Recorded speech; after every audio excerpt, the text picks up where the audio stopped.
जदयू को तो भाजपा ही लड़ाने के लिए काफ़ी है, हमें तो जदयू से हमारी लड़ाई नहीं है। हम तो जनता की आवाज़ को लेकर के मैदान में जा रहे, जनता हमें चुनाव जिता करके भेजेगी। बिहार में उपचुनाव को लेकर के तैयारी जो है वो पूरी हो चुकी है। कांग्रेस ने उम्मीदवार तक उतार दिए हैं। कुशेश्वर स्थान और तारापुर में आरजेडी जेडीयू के खिलाफ कांग्रेस जो है वो चुनाव लड़ने जा रही है। जो गठबंधन है वो टूटा है और हमारे साथ इस पूरे विषय पर बात करने के लिए कांग्रेस के नेता हैं मिन्नत रहमानी, जिन्होंने सुपौल से भी चुनाव लड़ा था और इस वक्त माइनॉरिटी के चेयरमैन हैं। मिन्नत जी, तैयार हैं आप लोग चुनाव के लिए? क्योंकि आप लोग ने कैंडिडेट तो घोषणा कर दी, आरजेडी ने आप लोगों को भले ही नहीं दिया कुशेश्वर स्थान, लेकिन उसके बाद भी कैंडिडेट घोषणा की।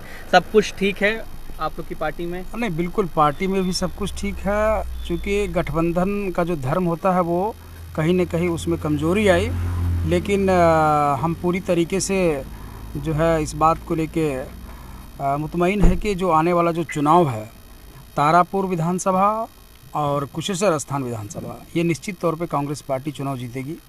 पिछले बार भी कुशेश्वर स्थान में हम महज कुछ वोट से चुनाव लूज कर गए थे, लेकिन इस बार जो है यहाँ से लेकर के दिल्ली तक और उत्तर प्रदेश तक जनता देख रही है कि अगर सड़क पे कोई लड़ाई लड़ी जा रही है और किसानों के लिए, मजदूरों के लिए, छात्रों और युवाओं के लिए अगर कोई भी पार्टी आज के डेट में लड़ाई लड़ रही है तो वो सिर्फ और सिर्फ कांग्रेस पार्टी है।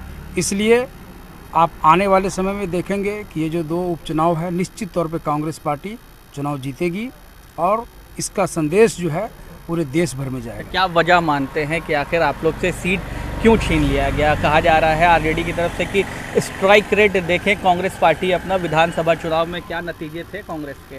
नहीं, देखिए क्या होता है कि कभी कभी स्ट्राइक रेट, हालांकि इससे पहले 2015 के चुनाव में तो सबसे बेस्ट स्ट्राइक रेट हमारा ही था, तो सवाल ये नहीं है स्ट्राइक रेट का। चूँकि एक परंपरागत सीट थी हमारी कुशेश्वर स्थान की, लेकिन उन्हें लगा राष्ट्रीय जनता दल को कि हम उस दोनों सीट पे चुनाव लड़के देखते हैं, तो ठीक है, ये तो हर पार्टी का अपना जो है चुनाव लड़ने का तरीका होता है।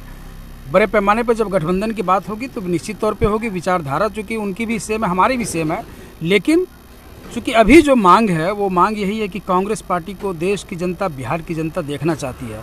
बड़े बदलाव पूरे देश के अंदर और बिहार के अंदर जो है आज त्राहिमाम है लोग बिहार के अंदर में। आप देख लीजिए माननीय मुख्यमंत्री जी के क्षेत्र में भी आज बाढ़ का पानी किस तरीके से शहरों से लेकर गांव तक पड़ा हुआ है। तो बेरोजगारी चरम पर है बिहार के अंदर में, लोग नौकरी नहीं मिल पा रही है लोगों को। सरकार ने जो शिक्षकों की बहाली के लिए जो बातें कही थी वो धरी की धरी रह गई। पिछले 15 वर्षों के दौरान जो है इस सरकार में बहाली तो हुई ही नहीं और लोग बेरोजगार होते चले गए। लॉकडाउन के बाद स्थिति, आर्थिक स्थिति और ख़राब होती चली गई। सरकार के पास कोई इस तरह की योजना नहीं है जिससे कि वो छोटे मजदूरों को, कामगारों को, रोज़गार वालों को कोई रोज़गार दे सके। तो इसलिए लोगों की उम्मीद में, लोगों की नज़र में कांग्रेस पार्टी एक ऐसी पार्टी दिख रही है जो जनता के लिए सच में लड़ाई लड़ती है। इसलिए आने वाला समय, और हम लोग कल से लगातार कुशेश्वर स्थान से लेकर के तारापुर में चुनाव प्रचार प्रसार में रहेंगे। कांग्रेस पार्टी के प्रत्याशी चुनाव जीत करके आएंगे। ये आखिरी सवाल है कि कुछ नेता आपकी पार्टी के कह रहे हैं कि अहंकार में फैसला लिया गया है, तेजस्वी यादव को अहंकारी तक बता दिया गया है। आप क्या मानते हैं कि तेजस्वी में सचमुच अहंकार आ गया है? नहीं, मुझे तो ऐसा नहीं लगता है कि कोई अहंकार की बात है, क्योंकि उनका फैसला है कि उनकी पार्टी दोनों सीट पे चुनाव लड़ेगी। हमारा भी, हमारे आला कमान का भी फैसला है और हम उस फैसले पर अमल करेंगे और दोनों सीट निकाल करके आदरणीय श्री राहुल गांधी जी को सौंपेंगे। मतलब कोई मतभेद नहीं है आरजेडी से, क्योंकि आरजेडी ने आपको सीट नहीं दिया? हमारा किसी से भी, जो कांग्रेस पार्टी की जो विचारधारा है, जो देश को जोड़ने की विचारधारा है, वैसी विचारधारा जिसमें विकास और डेवलपमेंट की बात हो, हम तमाम विचारधारा वाले लोग को हम भी मानते हैं और हम लोग तो उसी रास्ते पर काम भी करते हैं। इसलिए अभी सवाल ये उठता है कि देश के अंदर जो हालात बने हैं, बिहार के अंदर जो स्थिति है, सबसे बड़ी जो समस्या है वो रोज़गार को लेकर के है और यही वजह है कि रोज़गार के मुद्दे पर हम चुनाव लड़ने जा रहे हैं। हम खोखले विकास को जो है दिखाने के लिए चुनाव लड़ने के लिए जा रहे हैं। ये दोनों सीट तारापुर विधानसभा और कुशेश्वर स्थान कांग्रेस पार्टी जीतेगी। मतलब कोई दिक्कत नहीं है, क्योंकि परंपरागत सीट जो है वो जेडीयू की रही है, वहाँ से ही जेडीयू के एमएलए जीत करके आए हैं। मुकाबला किसी से मानते हैं कांग्रेस का? आपके महागठबंधन के अंदर जो पार्टियां, उनसे भी है कि नहीं है? देखिए, जनता दल यूनाइटेड को आज के डेट में जो मुकाबला है वो भारतीय जनता पार्टी से है। भारतीय जनता पार्टी सबसे पहले चाहती है कि हम जनता दल यूनाइटेड को हरा दें, क्योंकि आपस के जो दोनों के रिश्ते हैं भाजपा और जदयू में इस बात की होड़ मची हुई है कि हम बड़ी पार्टी की हम बड़ी पार्टी। तो और बिहार के अंदर जो है जदयू को तो भाजपा ही लड़ाने के लिए काफ़ी है, हमें तो जदयू से हमारी लड़ाई नहीं है।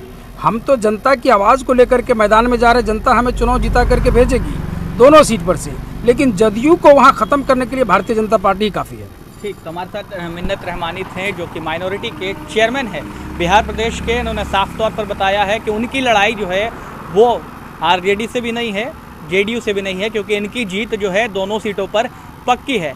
और साथ में कहा है कि बीजेपी जो है वही जेडीयू को ख़त्म करने में जुट गई है। आप बने रहे हेडलाइंस बिहार के साथ।